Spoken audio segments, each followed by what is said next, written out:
आप देखें तो सही, अंदाजा तो करें, 8 दिन से मुसलमानों की जो शरीफ और दिल में दर्द रखने वाला मुसलमान है जी, उनकी आंखों से आंसू नहीं खुश्क हो रहे हैं। उलमा कुनूत नाज़िला पढ़ने की गुजारिशात कर रहे हैं।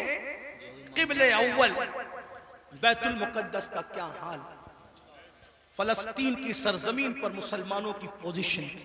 हमसे ज्यादा इंटरनेट का इस्तेमाल आप करते हो, हमसे ज्यादा यूट्यूब फेसबुक इस्तेमाल आप करते हो। देखो उनके घरों का हाल, गौर करो, सोचो, तवज्जो करो। नहीं देखी वो क्लिपें? एक माँ के 2 बच्चे, दोनों शहीद हो गए, उसकी गोद उजड़ गई। मैं यहाँ जो माएँ और बहनें मौजूद है उनसे कहना चाहता हूँ, किसी माँ की गोद का दर्द एक औरत से ज्यादा कौन महसूस कर सकता है। लेकिन हम क्या कर रहे हैं पता है? हम इतना बड़ा कारनामा अंजाम दे रहे हैं इसमें, फलस्तीन के मुसलमानों के इसमें, कि जो वीडियो और जो क्लिपें और फोटोज आ रहे हैं बस एक दूसरे को ग्रुप में शेयर कर रहे हैं, देखो ये हो रहा है, ये हो रहा है। उनके लिए किया क्या? उनके दुख में कहां शरीक हो तुम? बताओ। अल्लाह के रसूल सल्लल्लाहु अलैहि वसल्लम ने फरमाया, मोमिन एक जिस्म की तरह होता है। बेशक बेशक, जिस्म के किसी भी हिस्से को तकलीफ पहुंचे पूरा जिस्म तड़पेगा।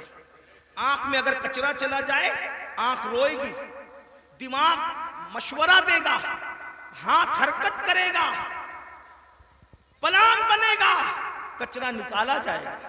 कोई ये कहेगा कि नहीं, हाथ ये नहीं कहेगा कि मुझे तकलीफ नहीं है मैं कुछ नहीं करूंगा। दिमाग कहेगा कि मुझे कोई प्रॉब्लम नहीं है मैं कुछ नहीं करूंगा, मुझे क्या, मैं तो नहीं। जब तक जिस्म में जान है कोई तक गुजरो, पैर दर्द कर रहा है, आंख रो रही है, दिल धड़क रहा है, हालांकि आंख और पैर में कितना फासला है, हाथ बेचैन हो रहा है, दिल की धड़कनें तेज हो रही है। कब तक? जब तक जिस्म में जान है। लेकिन जान निकल गई फिर उसको मारो काटो कुछ भी करो, कोई तकलीफ होगी, कोई दर्द होगा? नहीं होगा। तो जब तक मुसलमानों में ईमान है, किसी भी मुसलमान को दुनिया के खित्ते में तकलीफ पहुंचेगी वो तड़पेगा, वो बेचैन होगा, वो बिलबिलाएगा, वो बिलकेगा। आपसे पूछता हूं, क्या दुख में शरीक हुए? हाथ मत उठाना, लेकिन अपने आप में डूब कर सोचो, कितने मुसलमान हैं जिन्होंने फलस्तीनी मुसलमानों के लिए अल्लाह की बारगाह में रो रो कर दुआ की। जो कौम इतनी खुदगर्ज हो कि वो अपने पड़ोस में रहने वाले भाई के दुख पर नहीं रोता, वो फलस्तीनियों के दुख पे क्या रोएगा? उनसे कोई तुम्हारा रिश्ता नहीं है? जिनकी गोद खाली हो गई, जिनके घर के घर वीरान हो गए, आबादियां कब्रिस्तानों में तब्दील हो गई, सोचो उनके घर की छत भी खत्म है, वो बगैर छत के जिंदगी गुजारे। जवान जवान औरतें बेवा हो गई हैं, लाशें इतनी हैं, इतनी लाशें हैं कि पहचान नहीं हो रही है। दफन करने के लिए जगह का मामला, कफन का मामला। एक लेडीज की 1 मिनट की क्लिप मेरे कान में आई, मैं पूरी सुन न सका, तड़प गया। वो कह रही थी इंग्लिश में कि हमारे छोटे छोटे फलस्तीनी बच्चे अब अपने हाथों पर नाम लिख रहे हैं, और अपने हाथों पर इसलिए नाम लिख रहे हैं कि उनको ऐसा लगता है पता नहीं जालिम इजराइल की तरफ से कब बम बरस जाए और हम मर जाएं तो नाम हाथ पे लिख दे, ताकि हमारे घर वाले इसी नाम की वजह से हमें पहचान सके। कोई ताल्लुक नहीं है उनसे आपका। आज भी मुसलमान मस्जिद को वीरान करता रहेगा। आज भी जिना की फिल्म देखोगे तुम, आज भी चेहरे से दाढ़ी मुड़ाकर गटर में फेंकोगे तुम। बुरा मत मानना, वो जिस बहन के दोनों बच्चे उसकी गोद में शहीद हो गए, अगर उस बहन की बजाय आपकी बहन होती तो भी आज आप ऐसे ही गुनाह करते। अल्लाह, उनकी छतें जो बर्बाद हो गई, अल्लाह ना करे, अल्लाह तुम्हें वो दिन कभी ना दिखाए, फकीर की दुआ है। अगर उनकी जगह तुम्हारे भी छतें खत्म हो जाती तो तुम ऐसे ही धींगा मस्ती करते, ऐसे ही ऐश इशरत करते। कोई ताल्लुक नहीं है उनसे, रिश्ता बस इतना ही कि वो क्लिपें बांटते फिरो ग्रुप पर। अरे कम से कम ये तो सोचा होता कि हजारों किलोमीटर दूर हम हैं, उनकी कोई मदद नहीं कर सकते। मैं तो पूरे हिंदुस्तान में लोगों को, नौजवानों को कह रहा हूं, जंग फलस्तीन में हो रही है, उस जंग को लेकर हिंदुस्तान का माहौल खराब करने की कोई कोशिश न करें। अपने मुल्क में अमन रखो, रोड पे निकलकर गलत नारा नहीं लगाना, हालात खराब नहीं होना चाहिए। क्या मदद कर सकते हो? आसान तरीका, 1450 साल पहले रसूलुल्लाह ने हथियार दिया, अद्दुआ सलाहुल मोमिन, दुआ मोमिन का हथियार है। रोड पे निकलने की बजाय 5 वक्त मस्जिद को भर दो और हर मुसलमान गिड़गिड़ा कर फलस्तीनियों की मदद के लिए अल्लाह से दुआ करे, बैतुल मुकद्दस की हिफाजत के लिए दुआ करे और जालिमों की बर्बादी के लिए दुआ करे। हथियारों में जितनी ताकत नहीं है, उससे ज्यादा ताकत अल्लाह ने मुसलमानों की दुआ में रखी है। इंशाअल्लाह तुम गिड़गिड़ाओगे, गुनाह से तौबा करोगे, दुआ करोगे, इंशाअल्लाह फलस्तीनियों पर अल्लाह की मदद नाजिल होगी, बैतुल मुकद्दस की हिफाजत होगी, जालिम कैफर किरदार तक पहुंचेगा। लेकिन बड़ी माजरत के साथ नहीं आते हो ना, मस्जिद की तरफ नहीं आते हो, सब तरफ जाना चाहते हो, मस्जिद की तरफ नहीं आते हो। फिर कहता हूं, कुत्ते से सीख लिया होता। जब कोई कुत्ते को डंडा मारता है तो कुत्ता चिल्लाते हुए किसी और के दरवाजे पे नहीं जाता, कुत्ता चिल्लाते हुए अपने मालिक के दरवाजे पे आता है। कुत्ते को पता है कोई मार रहा है, अगर मार से मुझे कोई बचा सकता है तो मेरा मालिक ही बचा सकता है। मुसलमानों, दुनिया तुम्हें इतना पीट रही है, दुनिया तुम्हें इतना लूट रही है, कुत्ता पिटने के बाद मालिक की चौखट पे आ जाता है। तुम इंसान होकर कब आओगे मालिक के दरवाजे पर, अल्लाह के दरवाजे पे कब आओगे? याद रखना, कल भी अपने मसाइल का हल अल्लाह की चौखट पे था, खुदा के दर पे था। आज भी अपने मसाइल का हल अल्लाह की बारगाह में है। पलट आओ अल्लाह की तरफ, कहीं पनाह नहीं मिलेगी, पनाह मिलेगी तो उसी की बारगाह में मिलेगी। रुजू हो जाओ उसकी तरफ। गुनाह करके ना किसी को इज्जत मिली है, ना आपको इज्जत मिल सकती है। मुझे पता है इन हजारों जवानों में कुछ ऐसे शहादतमंद चेहरे मुझे नजर आ रहे हैं जिनके दिलों में वाकई उम्मत का दर्द है, कौम का दर्द है। वो पलटेंगे, वो तौबा करेंगे, वो नादिम होंगे। हाँ हाँ मेरी कौम के जवानों, जरूर याद रखो, हर दरवाजे पे जा करके अगर इंसान जुर्म का एतराफ करता है, दुनिया की अदालतों का दस्तूर है, जहां पर जुर्म को कबूल कर लो तो अदालतें सजा सुनाती है। एक मेरे अल्लाह की अदालत है, वहां जुर्म कबूल कर लो तो सजा नहीं सुनाई जाती बल्कि माफ कर दिया जाता है। हर जगह का दस्तूर है कि अगर जुर्म कबूल कर लो तो लोग जलील करते हैं। ये मेरे अल्लाह की शान है, जुर्म कबूल कर लो तो युहिब्बुत तव्वाबीन का खूबसूरत तमगा गले में डाल दिया जाता है और महबूब बना लिया जाता है। तो आओ ना मेरे भाइयों, अल्लाह से दूर क्यों हो? वो अल्लाह जिसका फरमान है कोई मेरी तरफ चल के आता है तो मेरी रहमतें उसकी तरफ दौड़ कर जाती है। याद रखना, लड़का लड़की के नाजायज ताल्लुकात में कोई लुत्फ नहीं है, ये तवाई है। आओ अल्लाह से ताल्लुक जोड़े। क्या बात, आओ उसके करीब हो जाए। मैंने तो ये बुजुर्गों से सुना भी और महसूस भी किया, सबसे ताल्लुक जोड़ना मुश्किल है। तवज्जो है? क्या बात जी हज़रत। रजा नगर रामपुर वालों तवज्जो है, गिरदनवाज से आने वाले सबसे ताल्लुकात बनाना मुश्किल है। सबसे आसान अगर किसी से ताल्लुक बनाना है तो अल्लाह से। जल्दी नाराज नहीं होता, तवज्जो, जल्दी नाराज नहीं होता, जल्दी राजी हो जाता है। रब को मनाना बहुत आसान है, लेकिन ये मेरी कौम की जफाकारियों का मातम कौन करे? सबको मनाना चाहते हैं, रब को नहीं मनाना चाहते, क्योंकि रब की नाराजगी की उनके पास अहमियत क्या है? सेठ नाराज नहीं होना चाहिए, बीवी नाराज नहीं होना, हत्ता कि जिन बच्चों को हमने पैदा किया, जो हमसे वो बच्चे नाराज नहीं होना चाहिए। बच्चे कहे बेटा अब्बा खिलौना लेकर आना, भूल गए तो कहते बेटा सॉरी, सॉरी बेटा नहीं ला सका, भूल गया ना, कल लाएंगे। इस संडे नहीं लेकर के चले तफरीह के लिए। हम भी 50 बार सॉरी बोल चुके अपने बच्चों को, इसलिए कह रहा हूं। हाँ, लेकिन आपसे पूछता हूं, अपने छोटे छोटे बच्चों को मनाने की फिक्र है? वो यार, वो रब, अब जरा गौर करो, उसकी नेमत पे गौर। चले बात मैं खत्म करने लगा था, लेकिन एक बात बहुत सोचने की है। जी हजरत। उसकी नेमतों पे गौर कर। अल्लाह ताला पैदा होने से लेके मरे दम तक हमें ऑक्सीजन देता है। अपने घर पे क्या बिल आता है महीने का? क्या बात। किसी घर भेजा अल्लाह पाक ने कोई बिल भेजा? कुछ मांगा अल्लाह ने? अगर 8 घंटे डॉक्टर ऑक्सीजन लगाए ना तो इतना लंबा बिल आता है कि इंसान सोचने लगता है कि मैं कहां चला गया था। यही है ना जी। डॉक्टर ने 8 घंटे की ऑक्सीजन दी तो हजारों वसूल कर लिया, है ना? है ना? अल्लाह ताला ने पूरी जिंदगी ऑक्सीजन हमें फ्री में। कुछ मांगा? बोलो तो, कुछ मांगा अल्लाह ने? मुझे बताओ तो सही, कुछ मांगा अल्लाह ने? कुछ नहीं। ये जमीन अल्लाह ने दी है चलने की, आसमान का साहिबान। मेरे भाई जब सोते हो ना तो ये कीड़े मकोड़े हमारे नाक और कान में नहीं जाते। 99% लोगों के कान में कीड़े मकोड़े, हालांकि कीड़े की फितरत है कि जब सुराख देखेगा तो उसमें घुस जाएगा। क्यों नहीं जाते पता है? 60 फरिश्ते हर इंसान पर अल्लाह ने हिफाजत के लिए मुकर्रर कर रखा। नाक और कान में कीड़े भी ना जाए मेरा अल्लाह बचाता है। सोचो तो सही नहीं, गौर करो। घर से निकलते हो ना अल्लाह का नाम लेकर, 2 फरिश्ते हिफाजत के लिए मुकर्रर करता है जब तक घर पर लौट नहीं जाते। माँ के सीने में दूध किसने पैदा किया? पैदा होने से पहले अल्लाह ने। और सीने में दूध पैदा करने के बाद माँ के दिल में ममता भी पैदा की कि इसको पिला।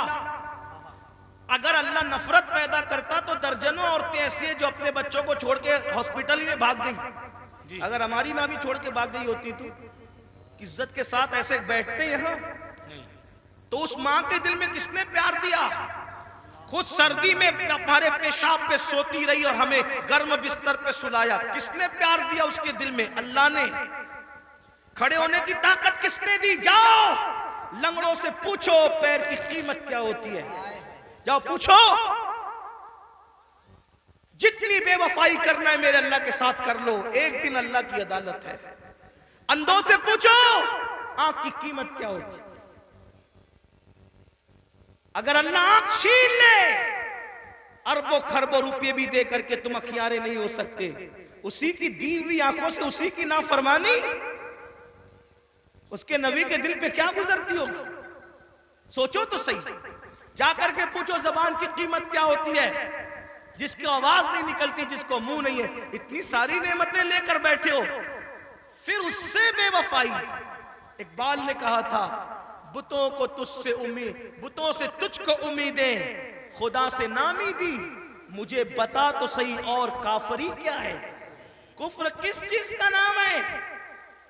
कहते हो अल्लाह ने हमें दिया क्या? मैंने कहा लगा कीमत आंख की, लगा कीमत कान की, लगा कीमत जबान की, लगा कीमत किडनियों की, लगा कीमत खून की। अरे जिनको डायलिसिस किया जाता है उनको कितने रुपए हर महीने खर्च करने होते हैं। मेरा अल्लाह रोजाना ताजा खून पैदा करता है। कुछ मांगता है इसके एवज में? कुछ नहीं मांगता, फिर भी उससे बेवफाई। कब तक इधर उधर भटकते रहोगे? मौत है। कब तक उससे जफा करोगे? मौत है। कब तक उसको नाराज करोगे? मौत है। मेरे भाइयों इतना सोचो, दुनिया में इतना दिया है, आखिरत में कितना देगा? वफादार तो बन के देख, वफादार तो बन के देख। सबके लिए रोए हो ना, कभी मेरे अल्लाह के लिए भी रो के देख। सबसे दोस्ती का हाथ बढ़ाया ना, कभी उसके भी दोस्ती का हाथ उससे भी बढ़ा के देखो। कभी उधर भी करीब आकर देखो। मैं पूरे यकीन से कह रहा हूं, जिस दिन तुम उसके हो जाओगे तुम्हें किसी की दुआ की जरूरत भी नहीं पड़ेगी। तुम खुद जिसके सर पे हाथ रख दोगे उसकी किस्मत बदल जाएगी। जिसके घर में तुम जाके बैठ जाओगे बरकतों का नुज़ूल होगा। उसके होके तो देखो, आसान है उसका बनना। गुनाह से निकलो, तौबा करो, अल्लाह को मनाओ, अल्लाह को गिड़गिड़ाओ, अल्लाह की बारगाह में गिड़गिड़ाओ, आओ बुका करो। सबके लिए रो चुके उसके लिए रो के देखो कितना सुकून मिलता है। सबके पास गिड़गिड़ा चुके, उसके पास गिड़गिड़ा के देखो कितना करार मिलता है। सबके यहाँ अर्जियां लगा चुके, उसकी बारगाह में अर्जियां लगा करके देखो। आखिरी जो बात कहनी है सुने। एक बहुत खूबसूरत जवान थे, हुजूर अलैहिस्सलाम उनसे प्यार करते थे, क्योंकि जवानी में वो सरदार बन गए थे। सरदार किसके? कबीले के सरदार बन गए थे। उस खूबसूरत जवान का नाम हदीस में दहिया कल्बी आता है। बनु कल्ब के सरदार थे, दहिया नाम था, दहिया कल्बी।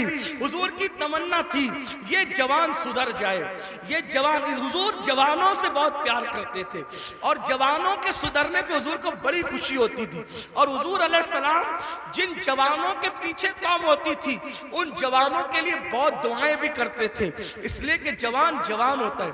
हुजूर की खास तवज्जो जवानों की तरफ थी। देखो हुजूर अलैहिस्सलाम के सहाबा हुजूर के पर्दा फरमाने के तकरीबन आधी सदी तक के लोगों की रहनुमाई करते रहे, बल्कि पौना सदी तक। तो जो लोग सब जवान थे तभी तो ना। साद इब्न अबी वकास उस वक्त जंग में शरीक हुए जब उनके चेहरे पे दाढ़ी भी नहीं निकली थी। मौला अली 9 साल या 8 साल की उम्र के थे जब आपने कलेमा पढ़ा। हजरत सैयदना फारूक आजम 30-32 साल के थे जब आपने कलमा पढ़ा। हुजूर ने टारगेट जवानों को किया, इसलिए मेरा भी दिलचस्पी का उन्वान मेरी कौम के जवान है। मुझे पता है जब कोई जवान सुधरेगा इनकलाब आएगा, बल्कि जवान सुधरेगा तो बुढ़े और बच्चे दोनों सुधर जाएंगे। क्यों? क्योंकि जब जवान बेटा मस्जिद जाएगा तो बूढ़ा तो शर्म के मारे मस्जिद आना ही है कि वो सुधर गया, अब मेरे पैर कब्र में लटक रहे, मैं घर में कैसे बैठूं। उसने तो सुधर नहीं है। लेकिन जवान बाप को जब बच्चा मस्जिद जाते देखेगा तो बच्चा बाप की उंगली पकड़कर खुद ही जाएगा। तो एक जवान सुधार दो, घर के 2 खुद ही सुधर जाएंगे। इसलिए इकबाल ने भी जवान को टारगेट किया, कहते नहीं तेरा नशेमन कसर सुल्तानी के गुंबद पर, नहीं तेरा नशेमन कसर सुल्तानी के गुंबद पर, तू शाही है बसेरा कर पहाड़ों की चट्टानों में। और उकाबी रूह जब बेदार होती है जवानों में, नजर आती है उनको अपनी मंजिल आसमानों में। छोड़ दो गुनाह, अगर जवानी में गुनाह छोड़ दोगे अल्लाह के महबूब बन जाओगे, अल्लाह के मकबूल बन जाओगे। जवानी में गुनाह छोड़ दोगे, तौबा करोगे, जन्नत में रसूलुल्लाह का पड़ोस नसीब होगा। अगर जवानी में गुनाह छोड़ दोगे अल्लाह बुढ़ापा इज्जत से भरपूर कर देगा। जो लोग जवानी में गुनाह छोड़ते हैं अल्लाह उन्हें इज्जत वाला बुढ़ापा अता करता है, वकार वाला बुढ़ापा अता करता है। तो याद रखिए। और फिर ये सब के सब जवान, मुझे बहुत खुशी होती है काश कि ये जवान, मैं आपको ये नहीं, देखिए एक मशवरा देता हूँ उलमाए किराम, अगर मैं गलती करूं तो मेरी इस्लाह करें। मैं आपको लिबास बदलने के लिए नहीं कह रहा हूं, आप कोई लिबास पहनिए शरीयत की हद में रहकर, तवज्जो, शरीयत की हद में रहकर आप कोई लिबास पहनिए। आपको मैं दिल बदलने के लिए कह रहा हूं, किरदार बदलने के लिए कह रहा हूं। हमारे यहाँ लिबास, जुब्बे कुब्बे कुर्ते की वो अहमियत नहीं है जो खशियत रब्बानी की अहमियत है। लिबास कोई हो, दिल खौफ और खशियत वाला हो, सर पे अमामा हो या ना हो, लेकिन किरदार मुतासिर करने वाला हो। खाने से पहले आपकी तबीयत में नमक चखने और न चखने की तरफ दिलचस्पी हो या ना हो, मैं सुन्नत को हकीर नहीं समझ रहा हूं, वल्लाह कभी नहीं, लेकिन आपसे कह रहा हूं आपकी तबीयत में खाने से पहले नमक चखने पे दिलचस्पी हो या ना हो, लेकिन इश्क रसूल की लज्जत की तरफ आपकी दिलचस्पी जरूर होना चाहिए। अहमियत इस तरफ है, चेहरे संवारने की बजाय किरदार संवारो। अपने सरों की टोपियां खूबसूरत करने की बजाय अपने किरदार को खूबसूरत करो। अगर कोई 2 घंटा बस में तुम्हारे बाजू में सफर कर ले तो वो कितना भी कट्टर मुतासिब हो, उसकी फिक्र बदल जाना चाहिए। और जब वो किसी अपने से मिले तो कह के मिले, मैं भी किसी मुसलमान के साथ सफर कर चुका हूं। लोग जो कहते हैं मुसलमान ऐसे नहीं होते, बल्कि मुसलमान तो ऐसे हुआ करते। एक बात मुझे यहाँ याद आई, बात आगे बढ़ाने से पहले एक बात, एक बस में एक मुसलमान सफर कर रहा था, तो जो कंडक्टर होता है तो वो उसने जानबूझकर टिकट लेने वाले मुसलमान को कुछ पैसे ज्यादा दे दिए। जानबूझकर। तवज्जो करना, लोग लोग हमारी किताबों की स्टडी नहीं कर रहे हैं, लोग हमसे इस्लाम सीखना चाह रहे, समझना चाह रहे। अगर आप इस नियत से सुधर के रहो, आप इस नियत से सुधर के रहो कि कम से कम मेरी वजह से कोई इस्लाम से बदजन नहीं होना चाहिए, ये सोच के सुधर जाओ मेरे भाई। और अगर आपकी वजह से कोई इस्लाम से बदजन होगा, ये वो नुकसान है कि कयामत तक इस नुकसान का खमियाजा भुगतना पड़ेगा। इसलिए किरदार के धनी बनो। तो कुछ पैसे ज्यादा बस के कंडक्टर ने उसको मुसलमान को दे दी, और उसके बाद उसने तजाउल आरफाना से काम लिया, यानी कि उसने जानकर अनजाना हो गया। मुसलमान ने पैसे गिने और गिनने के बाद उसने उसको बुलाकर कहा कि कंडक्टर साहब, ये पैसे आपने मुझे कुछ ज्यादा दे दिए हैं, ये वापस ले लो। उसने कहा नहीं मैंने ज्यादा नहीं दिए, वो ऐसे ही है। कहा नहीं मैंने गिना है, ये ज्यादा, आप ले लें इसको, आप ले लें। कहा आखिर मैंने नहीं दिए तो क्यों लूं? तो कहा ये आपको लेने पड़ेंगे क्योंकि मेरा मजहब में इसकी इजाजत नहीं है। तब कंडक्टर ने कहा दुनिया झूठ बोलती है, तुम सच्चे हो। लोग कहते हैं मुसलमान ऐसे होते हैं, मुसलमान वाकई ऐसे। मेरे भाइयों, एक दौर था, दुनिया के कोई भी मजहब का आदमी अगर सफर करना चाहता था और अपनी बेटी को और अपनी बीवी को अकेले छोड़ के जाना चाहता था, तो वो मुसलमान ढूंढता था कि मुसलमान के पास छोड़ के जाऊंगा, क्योंकि ये मुसलमान है, ये किसी की औरत पर हाथ नहीं डाल सकता। ये अपनी पहचान थी, अपनी अमानतें मुसलमान। आप देखें, तारीख है ना, मक्के वाले हुजूर पे पत्थर भी मारते थे, और जब अमानत रखने की बात आती तो अबू जहल और अबू लहब के पास नहीं रखते थे। मालूम है कि ये डाकू लोग हैं। पत्थर जिसको मार रहे हैं उसी के पास अपनी अमानत रखने के लिए आ रहे हैं, क्योंकि जानते हैं कि ये मोहम्मदुर रसूलुल्लाह सादिक भी है, अमीन भी है, यहां से हमारी अमानत में खयानत नहीं हो सकती। और हुजूर ने क्या तारीखी तौर पर दुनिया के सामने साबित किया, हिजरत के लिए जा रहे हैं तो अमानतें लेके नहीं जा रहे हैं, अपने भाई की जान को खतरे की जगह पे सुला करके कहते अली सो जाना, सुबह उठ करके सबकी अमानतों को लौटाना, फिर आकर के हमसे मुलाकात करना। देख रहे हैं आप, ये होता है किरदार, ये होता है कि इसीलिए बद्र में जो काफिर आए थे मक्के के गुंडे, वो हुजूर से आंखें नहीं मिला सके। क्यों? क्योंकि हुजूर उनकी अमानतें लेकर नहीं बल्कि अमानतें अदा करके बताया कि दुश्मन जान का दुश्मन भी हो, उसकी अमानत में भी खयानत मत करो। और आज तो मुसलमान का हाल ये, लोग मस्जिद मदरसे की रकम आज नहीं छोड़ना चाहते। ये हालात सब ऐसे नहीं होते। लोग जो है वो अभी सुनने में आता है हज का पैसा लेके भाग गए, उमरा का पैसा ले। मुसलमानों कुछ तो ख्याल करो, क्या बात है? हज उमरा का पैसा लोग जो रुपया 2-2 रुपया जोड़ करके, गरीब लोग कैसे जोड़ते हैं, लोग ले ले करके भाग जाते। सोचो तो सही ना, अंदाज तो करें कितना गिरेगा इंसान, कोई हद है गिरने की। एक वक्त तो वो था और एक वक्त ये है। लोग अमानतें हमारे पास रखते थे, बीबियां बच्चियां हमारे पास छोड़ जाते थे, ये खयानत नहीं करेंगे।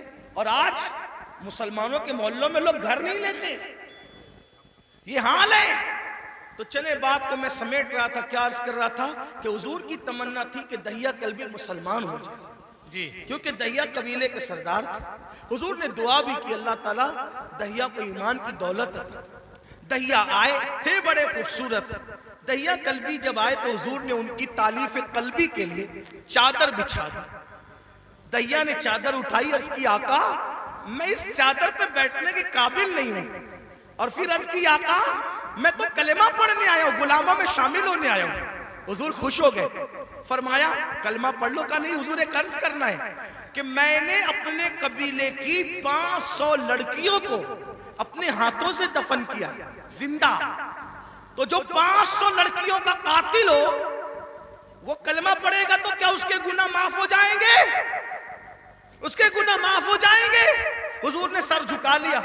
जिब्रील आए, या रसूल अल्लाह, अल्लाह सलाम फरमाता और कहता है बोलो इसको कि पढ़ने एक मर्तबा ला इलाहा इल्लल्लाह मुहम्मदुर रसूलुल्लाह, सिर्फ 500 लड़कियों का कत्ल ही नहीं और भी कुछ किया है तो सब माफ हो जाएगा। हुजूर ने कहा पढ़ ला इलाहा इल्लल्लाह, जो कलमा पढ़ता है ला इलाहा इल्लल्लाह, अल्लाह कलमा पढ़ने से पहले के सारे जराइम माफ कर देता है। दहिया ने कलमा पढ़ा, हुजूर रोने लगे। साहबा ने पूछा हुजूर खुशी का मकाम है, क्यों रोते हैं? आका फरमाते काफिर कलमा पढ़े तो सब मिट जाए, अगर मोमिन ये कलमा पढ़े तो खुदा उसे क्या मकाम अता फरमाएगा। तो अल्लाह के बंदो तौबा करो, अल्लाह की तरफ आओ। अल्लाह पाक से दुआ है अल्लाह सबसे पहले मुझे आपको अमल की तौफीक दे। जहन्नम से खुद बचो, जहन्नम से बचाने की कोशिश करो। गुफ्तगू के दरमियान कोई गलती हो तो अल्लाह ताला माफ करे। अस्तगफिरुल्लाह रब्बी मिन कुल्ली ज़म्बि व अतूबु इलैह।